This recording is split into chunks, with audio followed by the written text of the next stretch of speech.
जन दरबार न्यूज आपको रखे आगे। नमस्कार, आप देख रहे हैं जन दरबार न्यूज और मैं हूं आपके साथ तनु बालियान।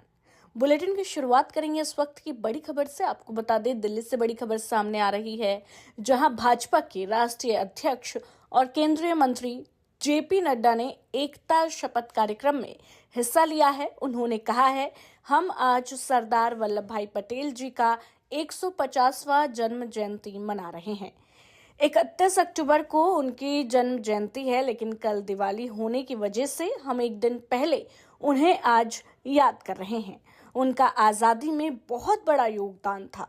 हम जो ये भारत देख पा रहे हैं, ये एकीकृत भारत, एक भारत श्रेष्ठ भारत देख पा रहे हैं, इसकी नींव उनकी देन है। और क्या कुछ कहा इस दौरान केंद्रीय मंत्री जेपी नड्डा ने, आइए आपको सुनवाते हैं। ये एक भारत श्रेष्ठ भारत जो हम देख पा रहे हैं, इसकी नींव सरदार वल्लभ भाई पटेल ने रखी थी। एक अच्छे बैरिस्टर होने के बावजूद भी गांधी जी के आह्वान पर उन्होंने आजादी के आंदोलन में अपने आप को आहूत किया, पूरी जिंदगी लगाई और बाद में वो प्रथम गृह मंत्री बनकर के उन्होंने 562 छोटी बड़ी रियासतों को भी बहुत कम समय में एकाकृत किया, सबको यूनाइट किया। और जो हम आज भारत का स्वरूप, जैसा मैंने बताया कि 28 राज्य और 8 केंद्र शासित प्रदेश के रूप में, केंद्र शासित यूनियन टेरिटरी के रूप में हम देख रहे हैं, ये उनकी देन है। इसलिए उनको प्रति जब हम कृतज्ञ हैं, जब हम उनके ऋणी हैं, तो याद भी करते हैं। और भारत की एकता और अखंडता के लिए हम सब लोग समर्पित होकर के कार्य करें, ये हम सबकी जिम्मेवारी है। मैं आप सबको जन दरबार न्यूज आपको रखे आगे। और चलिए रुक कर लेते हैं अगली बड़ी खबर का। आपको बता दें, नोएडा से बड़ी खबर सामने आ रही है, जहां आज तड़के एक बैंकेट हॉल में आग लगने से एक इलेक्ट्रीशियन की मौत हो गई। अधिकारियों ने ये जानकारी दी है। पुलिस ने बताया है कि घटना तड़के करीब 3:30 बजे सेक्टर 113 पुलिस थाना क्षेत्र के सरफाबाद गांव के निकट की है, जब अचानक लोटस ग्रैंडियर बैंकेट हॉल में भीषण आग लग गई। पुलिस उपायुक्त जोन प्रथम रामबदन सिंह ने बताया कि सूचना मिलने के बाद 3:40 पर दमकल विभाग के कर्मचारी 5 गाड़ियों के साथ मौके पर पहुंचे, लेकिन आग की विकराल लपटों को देखते हुए 10 और गाड़ियां मंगवानी पड़ी। थाना क्षेत्र 113 के अंतर्गत ग्राम सरफाबाद के पास सेक्टर 74 में ये लोटस ग्रैंडियर नामक एक काफी बड़ा शादी घर है।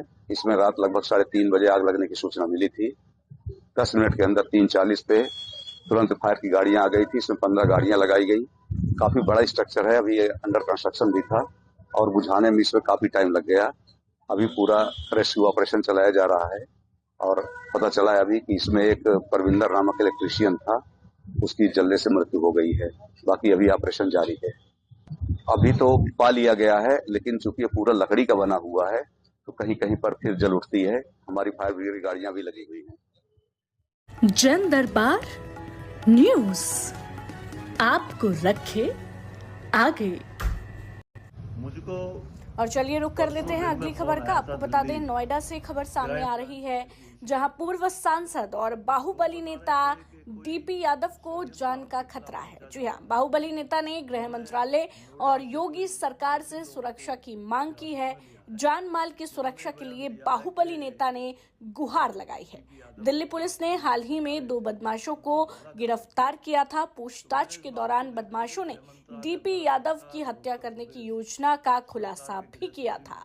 दिल्ली पुलिस ने पूर्व सांसद को 2 बदमाशों की योजना की जानकारी दी। यूपी की राजनीति और अपराध जगत में काफी चर्चित रहे हैं पूर्व सांसद डीपी यादव। मूल रूप से नोएडा के सरफाबाद गांव के रहने वाले हैं डीपी यादव। तो बड़ी जानकारी नोएडा से आपको दे रहे हैं, जहां पूर्व सांसद और बाहुबली नेता डीपी यादव को जान का खतरा है। बाहुबली नेता ने गृह मंत्रालय और योगी सरकार से सुरक्षा की मांग की है। जानमाल की सुरक्षा के लिए बाहुबली नेता ने गुहार लगाई है।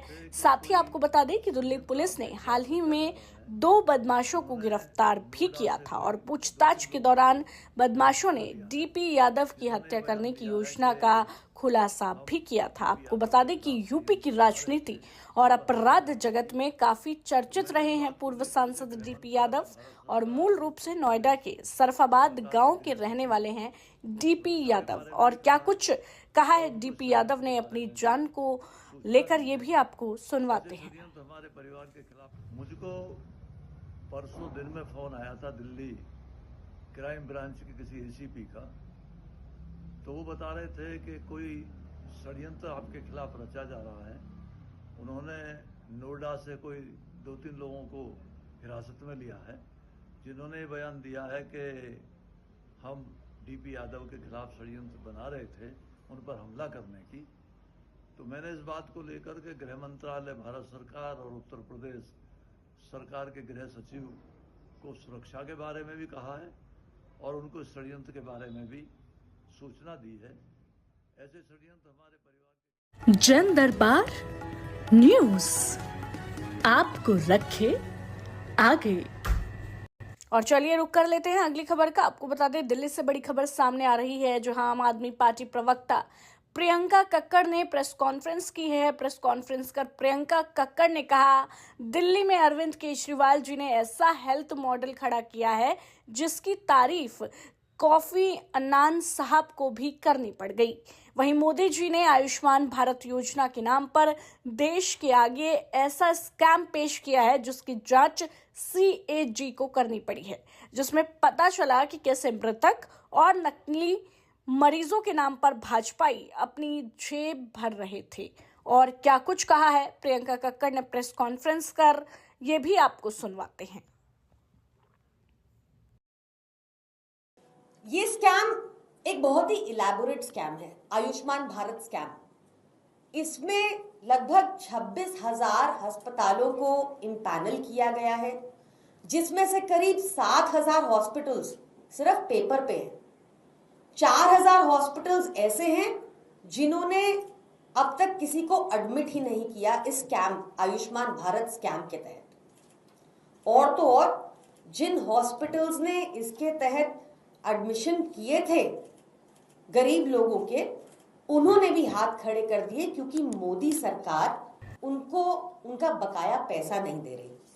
ये देखिए, ये इंडियन मेडिकल एसोसिएशन है हरियाणा की, इन्होंने 29 फरवरी को भाजपा की केंद्र सरकार को लिख के अवगत कराया अब कि वो आयुष्मान भारत के तहत अब किसी और का एडमिशन नहीं लेंगे, क्योंकि मोदी सरकार ने उनका बकाया पैसा नहीं दिया।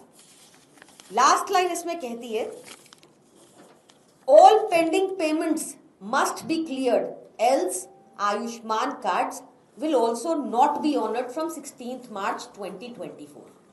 ये है आयुष्मान भारत की सच्चाई। आयुष्मान भारत की सच्चाई ये है कि मोदी सरकार ने जितना बजट अलॉट किया था इस स्कीम के लिए, उसमें कटौती कर दी ताकि लोगों तक बेनिफिट ना पहुंचे। Modi government insurance scheme pushes hospitals into debt, threatening patient admissions. Jan Darbar news आपको रखे आगे। CWC मेंबर और समाजवादी और रुक करेंगे अगली खबर का। आपको बता दें, मुंबई से बड़ी खबर सामने आ रही है, जहां महाराष्ट्र कांग्रेस प्रभारी रमेश चेन्निथला ने प्रेस कॉन्फ्रेंस की है और प्रेस कॉन्फ्रेंस कर उन्होंने कहा है, सभी 288 सीटों पर महाविकास अघाड़ी के उम्मीदवारों द्वारा नामांकन दाखिल किया गया है। जब आप MVA की तुलना महायुति से करते हैं तो हमारे समूह के भीतर कोई मतभेद नहीं है। महायुति में लड़ाई चल रही है, महायुति अब समाप्त हो चुकी है। हमने MVA में सभी दलों को समान व्यवहार दिया है। महायुति में बीजेपी ने NCP और शिवसेना शिंदे की सभी सीटें चुरा ली है। ये एक स्पष्ट संदेश है कि भाजपा अपने गठबंधन सहयोगियों को खत्म करना चाहती थी। महाविकास अघाड़ी हम सब एक साथ है।